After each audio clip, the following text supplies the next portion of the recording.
कभी आपको अपना इनकम टैक्स रिटर्न फाइल करते टाइम कंफ्यूज फील हुआ है?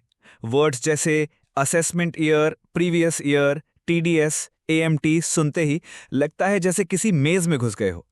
टैक्सेशन आम आदमी के लिए हमेशा से एक टफ और कॉम्प्लिकेटेड प्रोसेस रहा है। इसी प्रॉब्लम को सॉल्व करने के लिए इनकम टैक्स बिल 2025 पास किया गया है। ये पुराने इनकम टैक्स एक्ट 1961 की जगह आएगा और सिस्टम को सिंप्लीफाई, रैशनलाइज और मॉडर्न बनाएगा ताकि आम आदमी, स्टूडेंट्स और बिजनेसेस सबको समझना इजी हो जाए। सबसे पहला बड़ा चेंज है वर्चुअल डिजिटल स्पेस का कॉन्सेप्ट। मतलब आपके emails, social media accounts, cloud storage, websites और डिजिटल प्लेटफॉर्म्स अब टैक्स के सिस्टम का हिस्सा माने जाएंगे। अगर टैक्स अथॉरिटीज को लगता है कि कोई इनकम छुपा रहा है या अंडर रिपोर्ट कर रहा है, तो वो इन डिजिटल स्पेसेस को चेक कर सकते हैं। कंपनीज और प्लेटफॉर्म्स को भी कोऑपरेट करना होगा। एग्जाम्पल के लिए सोचिए, कोई बंदा यूट्यूब एड्स या क्रिप्टो करेंसी से पैसा कमा रहा है पर रिटर्न में दिखाता नहीं, तो अब डिजिटल रिकॉर्ड्स चेक करके अथॉरिटीज प्रूफ निकाल सकती हैं। दूसरा सिंप्लीफिकेशन है दोनों कंफ्यूजिंग टर्म्स प्रीवियस ईयर और असेसमेंट ईयर को रिप्लेस करके एक ही वर्ड यूज करना, टैक्स ईयर। ये होगा 1 अप्रैल से 31 मार्च तक। अब अगर आपने अप्रैल 2025 से मार्च 2026 के बीच इनकम अर्न की, तो आप सिंपली बोलेंगे टैक्स ईयर 2025-26। रिफंड्स के रूल्स भी इजी कर दिए गए हैं। पहले अगर आपने लेट रिटर्न फाइल किया तो रिफंड क्लेम नहीं होता था, चाहे आपने ज्यादा टैक्स पे कर दिया हो। अब ये रूल हट गया है। मतलब अगर आपने 50,000 रुपया टैक्स दिया और एक्चुअल लाइबिलिटी सिर्फ 40,000 थी, तो आपको 10,000 रुपये का रिफंड मिल जाएगा, चाहे रिटर्न लेट फाइल हो। एजुकेशन के लिए मनी रेमिटेंस पर भी रिलीफ है। पहले पेरेंट्स जब अपने बच्चों के ट्यूशन फीस या एक्सपेंसेस के लिए पैसा अब्रॉड भेजते थे, तो उस पे टीसीएस यानी टैक्स कलेक्टेड एट सोर्स लग जाता था। अब बिल क्लियर करता है कि अगर ये रेमिटेंस एजुकेशन लोन के थ्रू फाइनेंशियल इंस्टीट्यूशन से हो रहा है, तो कोई एक्स्ट्रा टीसीएस चार्ज नहीं होगा।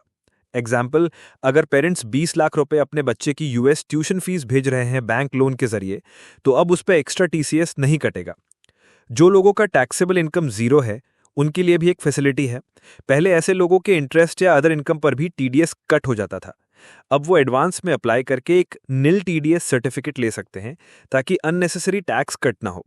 एग्जाम्पल, एक रिटायर्ड सीनियर सिटीजन जिसका टोटल इनकम टैक्सेबल लिमिट से कम है, वो सर्टिफिकेट लेकर फुल इंटरेस्ट अमाउंट बिना कट के ले सकता है। लिमिटेड लाइबिलिटी पार्टनरशिप्स के लिए भी रूल सिंप्लीफाई किए गए हैं। अब एएमटी यानी ऑल्टरनेट मिनिमम टैक्स की एप्लीकेबिलिटी उनके लिए पुराने लॉ के मुताबिक अलाइन की गई है। एएमटी का सिंपल मतलब है कि अगर कोई एलएलपी या टैक्स पेयर बहुत सारे डिडक्शंस और एग्जेम्पशंस लेकर अपना टैक्स ऑलमोस्ट जीरो कर देता है, तो भी उसे एक मिनिमम लेवल का टैक्स देना होगा। अब एक बार इनकम टैक्स का बेसिक समझ लेते हैं। ये एक डायरेक्ट टैक्स है जो इंडिविजुअल्स, कंपनीज या एंटिटीज की इनकम पर लगता है। इंडिया में इंडिविजुअल टैक्स पेयर्स के लिए स्लैब सिस्टम होता है, जहां जैसा आपका इनकम बढ़ता है वैसे ही टैक्स रेट भी बढ़ता है।